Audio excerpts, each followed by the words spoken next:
Dengar baik-baik, bukan Nas'at Latif bilang, Bu. Nabi, andai saja boleh manusia sujud kepada sesamanya manusia, maka kalian istri saya wajibkan cium kakinya itu suaminya. Kenapa? Karena ibu harus tahu.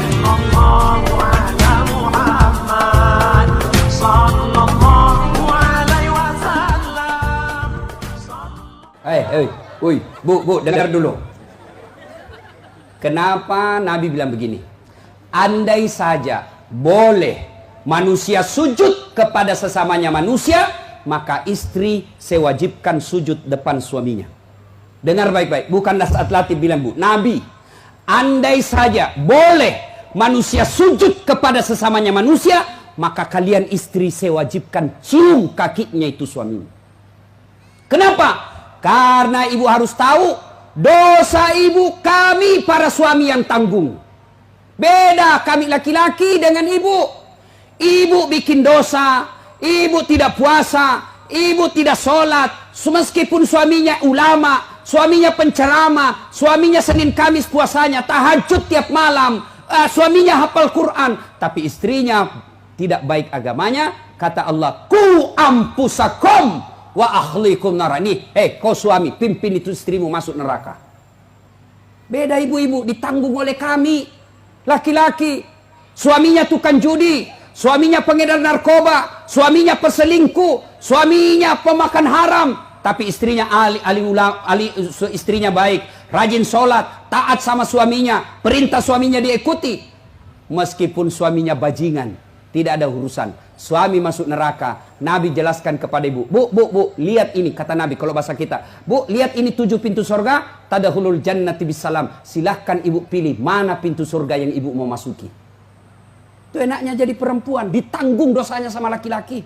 Beda kami laki-laki, ibu tidak tanggung dosa kami. Maka ibu-ibu, yang pertama tujuan suami itu bukan cari nafkah. Ibu yang perlu cari dari suami bukan mendidik yang utama, tapi yang utama adalah cari ridhanya suami. Jangankan ibu keluar rumah, Senin Kamis saja diharamkan oleh Allah apabila tanpa izin suami.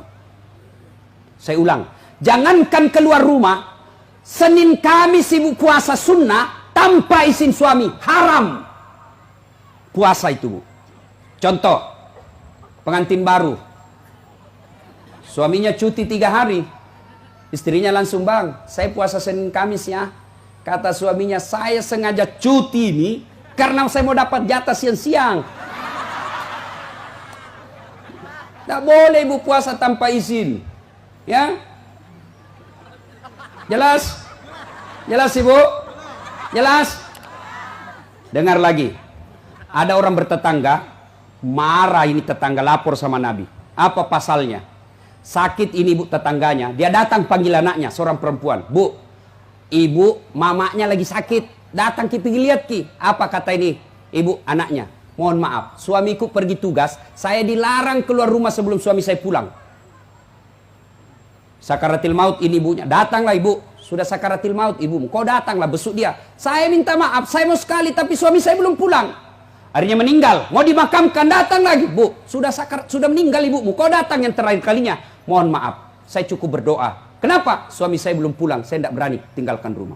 Marah yang manggil-manggil, dia pergi lapor sama Nabi.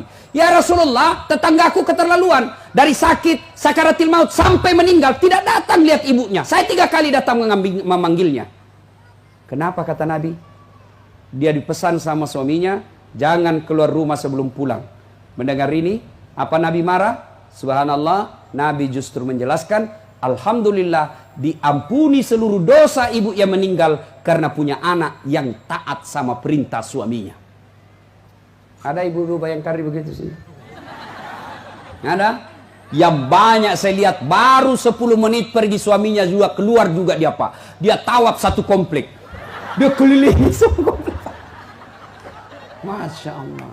Ya, alangkah bahagianya kita suami pergi menjalankan tugas sebagai aparat negara. Lalu istrinya sholat duha 8 rakaat. Selesai sholat duha dia kirimkan SMS suaminya. Pak, jangan menghalalkan segala cara. Rezeki sudah Allah tentukan. Meskipun bapak kejar kalau bukan rezeki, bapak tidak akan masuk. Tapi meskipun bapak tidak kejar setengah mati, kalau rezeki bapak pasti masuk. Bapak, jangan menghalalkan segala cara. Salam sayang selalu dari istrimu di rumah.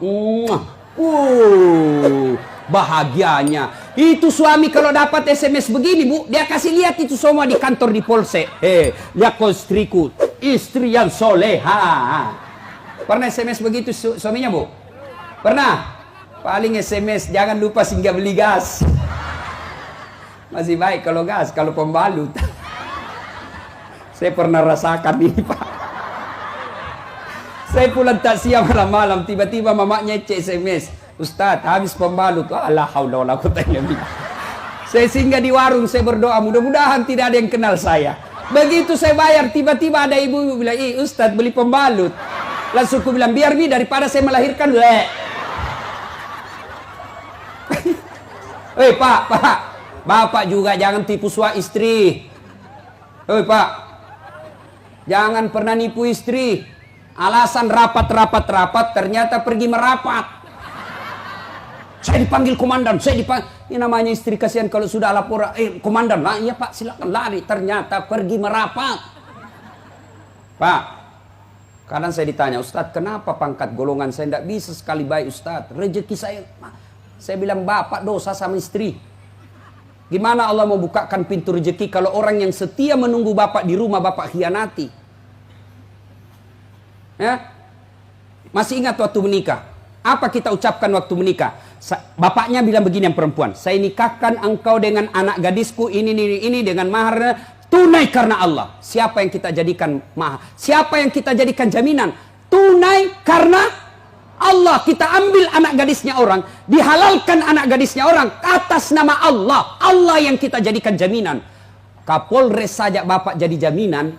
Kalau Bapak salah gunakan, dipindah Bapak, Pak. Kalau perlu dipecat. Saya atas nama Kapolres ini diminta untuk, padahal itu bohong. Marah Kapolres, Pak. Apalagi Allah. Maka Bapak kalau sengsara hidupnya, susah rezekinya, koreksi. Mungkin Bapak terlalu banyak mengkhianati istri. Gimana Allah mau bukakan pintu rezeki? Kalau istri suka marah-marah, Bapak, kalau istri suka marah-marah, rumusnya diam. Jangan, kalau istri marah, minta penjelasan, lebih diam. Kalau perlu makan obat tidur. Karena itu perempuan kalau dia sudah marah, dijelaskan, tidak jalan otaknya, Pak. Apalagi kalau dia bilang, pokoknya, sudah diam saja, Pak. Dijelaskan tidak masuk akal. Sudah dijelaskan, tidak ungkit lagi yang 10 tahun yang lalu. Kenapa dulu? ini semua ini. Sudah lewat 7 tahun, masih tidak ungkit-ungkit lagi.